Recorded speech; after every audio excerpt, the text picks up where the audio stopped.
Do-do-do-do-do-do-do.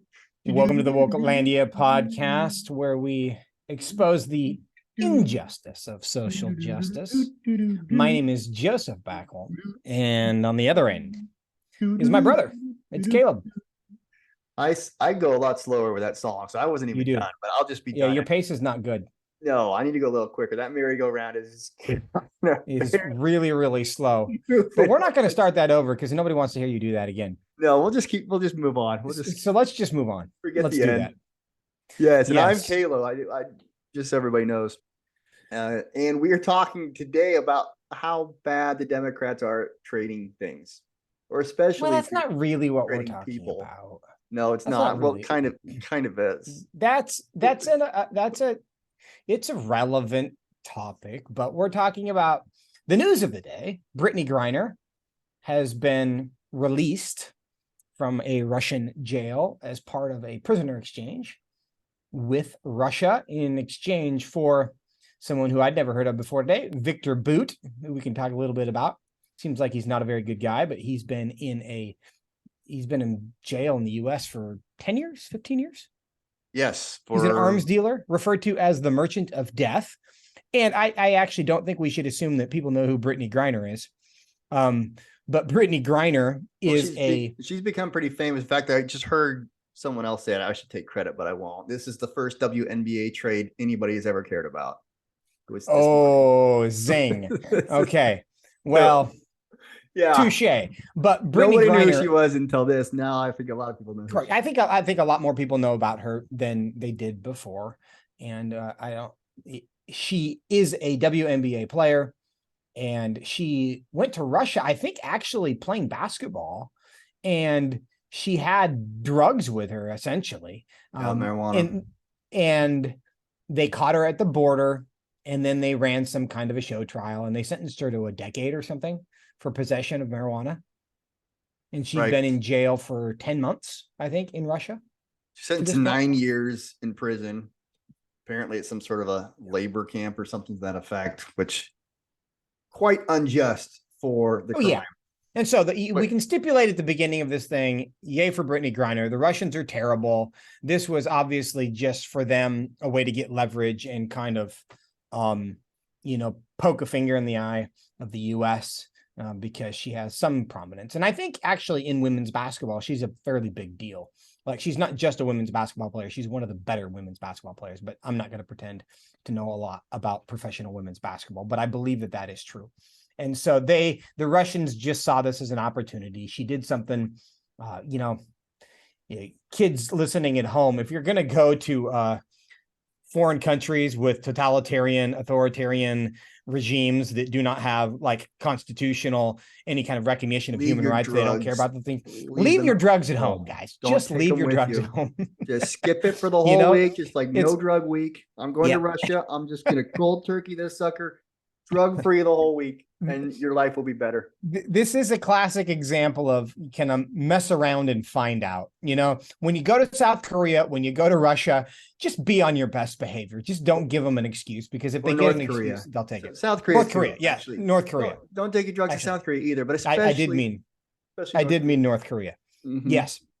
So, there's that. So the Russians are terrible. They shouldn't have done this. It's good that Brittney Griner is out of prison. And she has certainly learned some kind of lesson. What that lesson is, I don't know.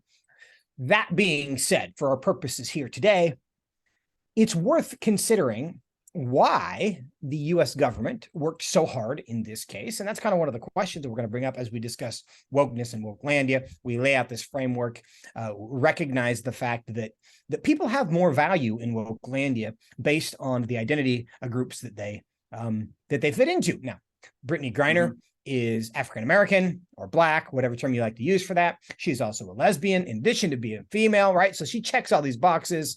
And one of the interesting talking points about this story today is the fact there's another guy in prison, a former Marine who's currently sitting in a U.S. prison or in a Russian prison right now.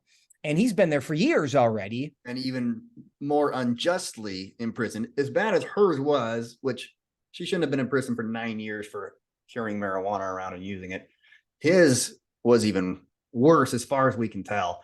According to the run, I almost said the Soviets, but essentially, it's the Soviets, right? The next they just version don't of call the themselves Soviets that. under Vlad, they say he was spying essentially, but apparently that's also completely trumped up, even more so than the actual charge against Brittney Griner, that she actually did have some drugs on her, but he apparently didn't have any of that. He's an ex-Marine. He was working as a security for a Michigan company and gets arrested there.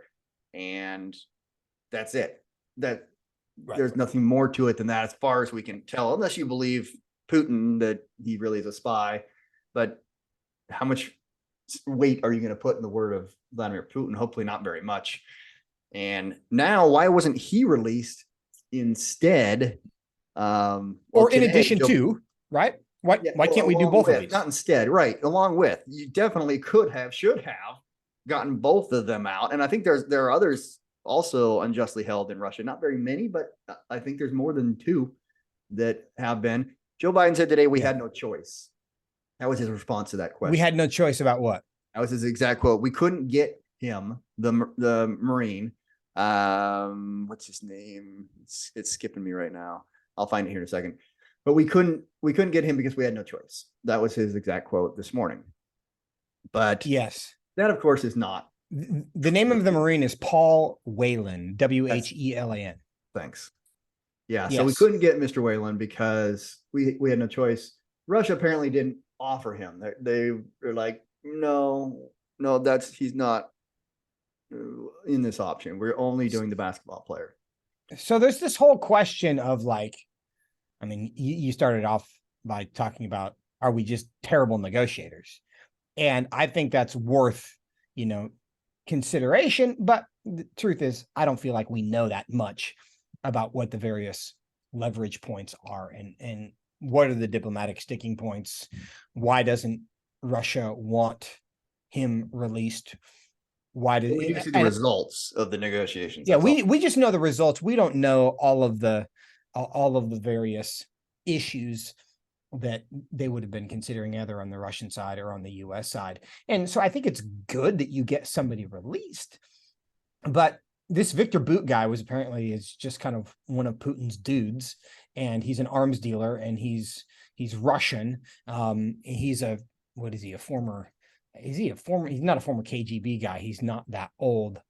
But that type. And he apparently had an entire Air Force of like 20 jets, and he negotiated the sale of arms all over the world to the worst actors out there who wanted to have their weapons so they could terrorize their communities. So they could just kill people more efficiently, because they used to have machetes, basically, which are brutal, but not very quick.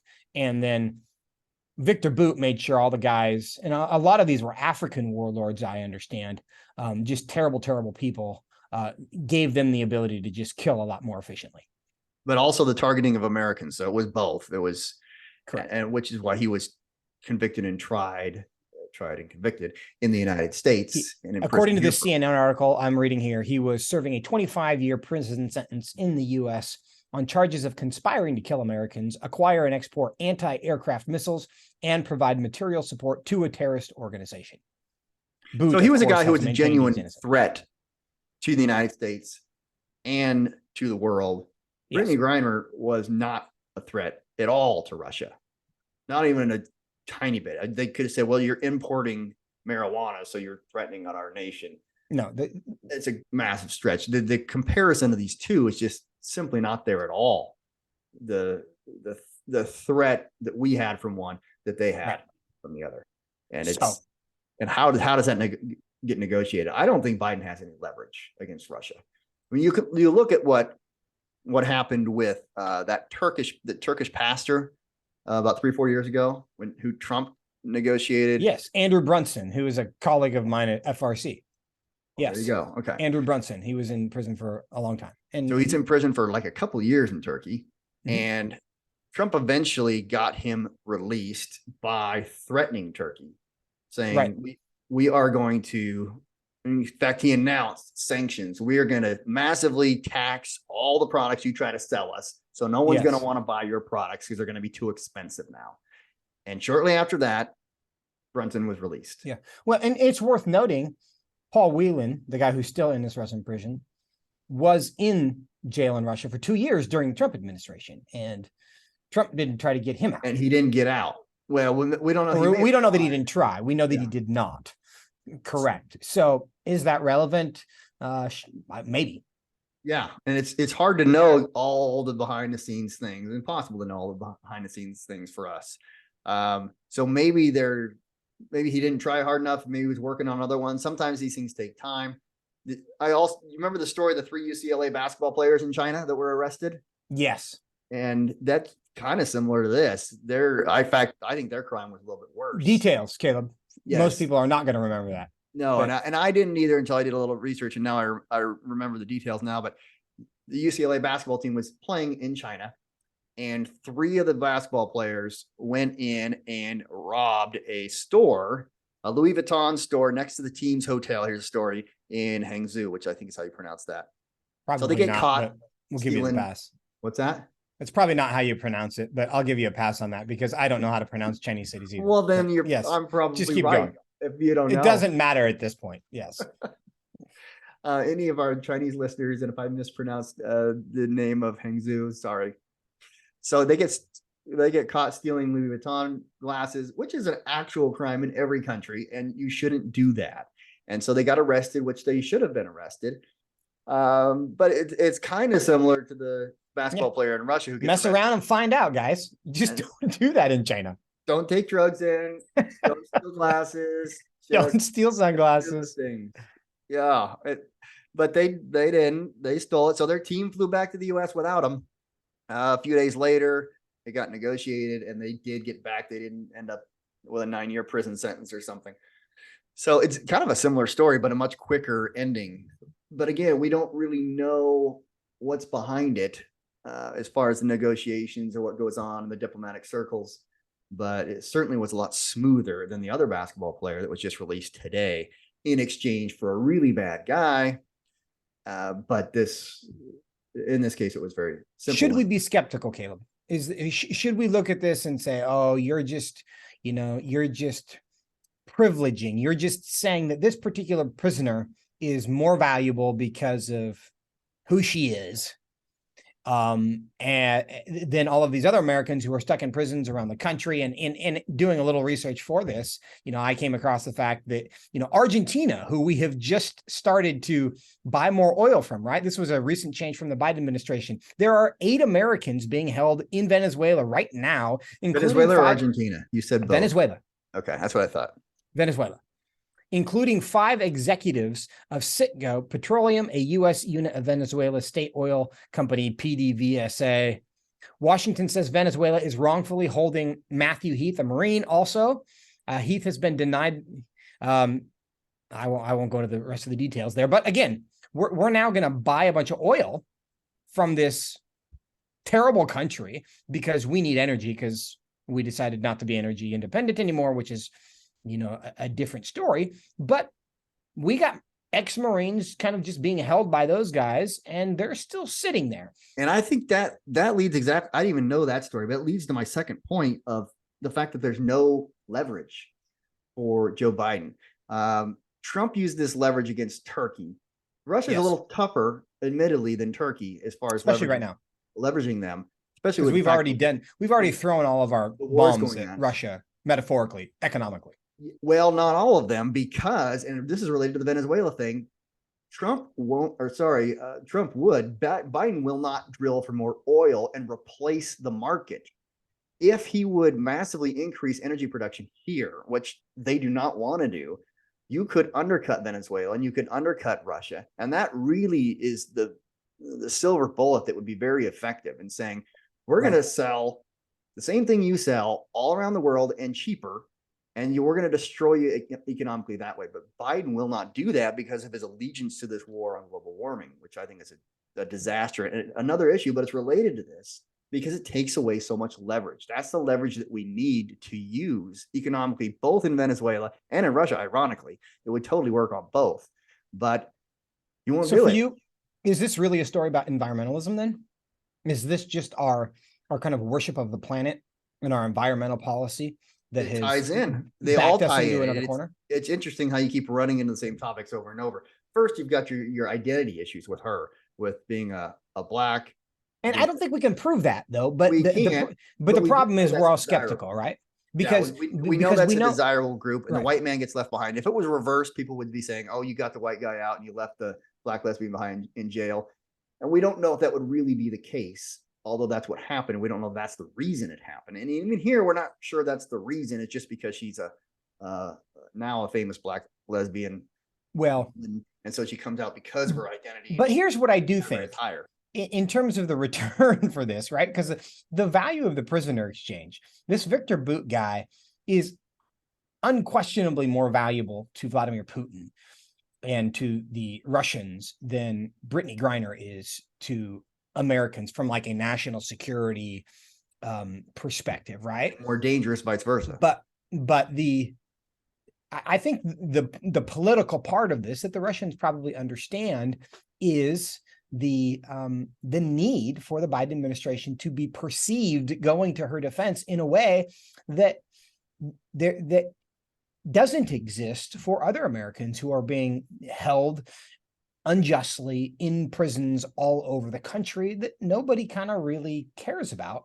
And I do think that the identity piece of this is relevant, at least because people recognize that Joe Biden has to care about her more than he would care about other people, because people can come in and accuse him of not caring in a way that they don't matter. Nobody is going to come to Joe Biden and say, hey, why are you letting all these white men rot away unjustly in prisons across the world, being held by these authoritarian regimes, right? It's happening, but he is not vulnerable to that. Certainly their families and the people who know them care, but as a political matter, that doesn't matter. If he did nothing on this Brittney Griner situation, invariably people would come, whether it was relevant or not, and say, you just don't care because she's a black lesbian woman, right? This is just further evidence of America's neglect of marginalized communities, and you are just continue to oppress the people who have always been oppressed. It's your job as the president to stand up for that, whether it's a reasonable argument or not. You already heard it over the last year, at least I have. And yes. The fact that argument can and will be made, Biden needs that to go away. And so he has an incentive to deal with this situation just for the woke potential for this, whether it was leveraged or not, that he does not have. And so in this world, she has more value as a political prisoner to the United States than Paul Whelan. And that's just the reality of it. And again, there's other things going on that you and I can't know about, or certainly don't know about. And so I don't know that it's fair to say political capital, that might be true, that she actually has more value, which is crazy. But I think that brings to a third point, which is also inherent in leftism. We've really seen it over the last 2 years, is the idea they're undervaluing the danger of criminals in general. Because we gave up a really bad guy in this trade, but also what Obama did with the Bo Bergdahl thing, 5-6 years ago, where he traded with Afghanistan 5 Taliban guys, the worst of the worst, in Gitmo in Guantanamo Bay prison. And if memory serves, for one deserted American soldier. And that was the part of that. He was a deserter, right? And he didn't even like America, which is kind of an interesting thing here, because we know Brittney Griner. She doesn't really like America either. Fan of America. We treated one guy who hates America for somebody else who kind of does too. It's like, well, that's a great deal. And certainly she doesn't hate America to the same degree, but he does, because we have no evidence of her trying to be a terrorist and threatening to kill people. But I hope that she has developed some kind of appreciation for this place. It's like, wow. I'll be curious to see if she's eager to stand for the national anthem now, or she still says this nation's the worst nation that's ever been, kind of thing. I don't know. We'll see. I hope not. Hopefully, an experience in Russia's justice system has created some appreciation for the fact that we're trying around here. And a lot better than, well, the best country that's ever been, frankly, in spite of its flaws. Every other country has worse flaws. and more substantial and longer. But this trade is very similar to the Obama trade. We traded for one deserted soldier, 5 of the worst terrorists. And I just looked it up. Like, where are they now? That all 5 of them are in Afghanistan now, as of last year anyway, the most recent article I could find. Now, of course, we deserted Afghanistan entirely. So these 5 guys are running the place. The whole country in Afghanistan is just hell on earth now. Just horrible place. And they're there now enjoying themselves and just destroying people's lives. It's emblematic. The same kind of traits. Like, the left at least doesn't appreciate how bad criminals are. And it's like, well, they try to equate things that are not equated. And you see that in the cities, the crime rates, the judges let people out that are really dangerous criminals. And instead they imprison people in January 6th thing. They were just walking into the building. Some of them did bad things, but nothing compared to what so many others. They're undervaluing crime is a systematic problem with the left. And I think there's a real worldview explanation for why that is because I think wokeness, which is rooted in secularism, is a denial of the idea that people are the problem, right? Wokeness attributes all of the problems in our world to systems. Systemic injustice. We see that all the time. And they would assume that the biggest problems in our country or in any country are systemic. So all we need to do is grab enough political power so that we can fix the broken systems and all the people will be fine. I think a conservative, and I think also a reality-based perspective, recognizes that, yeah, there are systemic problems that happen in the world, but the biggest problems that humanity faces are inside of us, not around us. And so the first thing that we have to do is recognize that's the nature of the problem, which is why we always want to decentralize power, right? Which is why we don't want to get anybody power, because people are so corruptible. If they get too much power, they will just ruin people's lives with it, right? But the tendency and the instinct to be kind of indifferent to crime, we see this in we see this in lawlessness all over, where drugs are being decriminalized, where as long as you steal less than $1,000 from a retail store, they're not going to do anything about it, right? They're just minimizing the significance of crime because they don't think people are ultimately the problem. They're convinced that as soon as we fix the systemic injustices, people won't want to steal clothes from the retail store anymore. People won't want to beat each other up. As soon as we make everybody not poor, which is a systemic problem from their perspective, then the people will be happy. They will treat each other well. And I think that premise is false fundamentally, and all of human history demonstrates that that's false. But those who would kind of shrug at okay, we'll release Brittney Griner, we'll release Victor Boot for Brittney Griner, even if he's a terrible person, because really that just helps us create a more just world. And, it helps us advance, improve the systems around us. And if we do that, ultimately, that's going to solve the problems. So I think their starting assumption of what the nature of the problem on Earth is leads them to be soft on crime, but also not hard enough on the individuals who truly are evil, because you have to recognize that evil does exist, and there are people who must be controlled because they cannot control themselves. And that's the instinct. I think you're hitting the point there. A better trade, of course, would be trading some Russian who was arrested for jaywalking in New York and say, okay, well, we'll send you this person back. Of course, that wouldn't happen in the US. Right. But I don't know maybe a Russian went to the January 6th event and was arrested there. Oh, since all the Russians were so involved, that would be, they were all getting Trump elected anyway. So I'm sure at least a few of them were at the January 6th event. Of course. Putin himself, probably. Yeah, Putin was probably. Won't that be a discovery? When somebody zooms in on a picture of the crowd and they discover that Vladimir Putin He's got some glasses was there on, orchestrating little New York January 6th, standing right beside Trump, no doubt. Yeah, probably. But instead we trade a really bad guy, but he's not really that bad of a guy, maybe because he's just in a bad system and he needs a better chance. It's like, it's a worldview that is not based in reality. And this is the kind of result we see from it. Truth. Okay. Well, I think we're about the end of our time here anyway.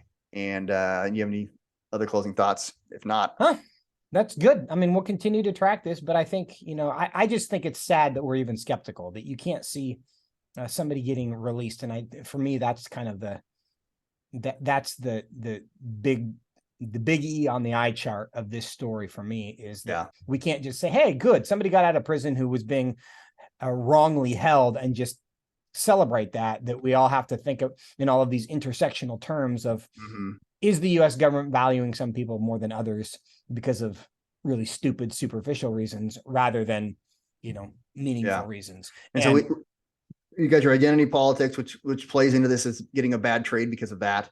Also the lack of leverage. And that goes back, Joe Biden simply won't use his leverage that he has economically because of the inability to produce more oil and more, what will undercut our enemies, really, it's what they are. And then the idea that of undervaluing it's really hard to negotiate with somebody you're dependent upon. Yeah. And we don't have to be, but by choice are to try to save the planet. And that's the wrong choice. We're all for not destroying the planet, for the record. But that's what they think. They think that but that is the premise. Save the planet. And when in fact it's making the planet worse. But that's a different discussion for a different another day. We'll see you next time.